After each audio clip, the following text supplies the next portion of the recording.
April মাসে শেষ হয়ে গেছে। এটা জানুয়ারিতে ম্যাচ শেষ, জানুয়ারিতে 25 ফেব্রুয়ারিতে ম্যাচ শেষ হয়ে গেছে। এখানে প্রাইস কেটেছেন কেন? এটা আমি কেটে নেই। কে কেটেছে? এটা প্রাইস যখন ইনক্রিজ করছে তখন ওনারা কে কেটেছে? আমি এটা মার্কেট থেকে নিয়ে কোম্পানিকে ফোন দেন। না, এটা মিটফুড মার্কেট থেকে আনা। আমি বলি সত্যি কথা হলো, যখন মার্কেট যখন এটা তো ডিসেম্বর, আমি এমনি বলি, যখন প্রাইসটা বাড়ছে তখন তাদের সাপ্লাই ছিল না, তখন এটা হয়তো মার্কেট থেকে আনা, এই কারণে হচ্ছে।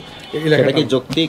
অবশ্যই যৌক্তিক, কিন্তু এটা আমি যখন আসি ওটা যৌক্তিক কাজ করেছেন এবং এই 440 টাকাটা 500 টাকা করেছেন। জুন 25 এ ম্যাচ শেষ, এটাও এমআরপি কেটে ফেলেছেন। ওটা 49। এটা এমআরপি এটা না, কাটা এটা তো অবশ্য পাওয়া গেছে। কোম্পানি বাড়াইছে, এটা তো মনে করেন কোম্পানি বানালে কোম্পানি পত্রিকায় বিজ্ঞপ্তি দেবে, প্যাকেজিং নতুন করে করবে। এই হাত দিয়ে কেটেছে কোম্পানি, আপনি এটা বলতে চাচ্ছেন?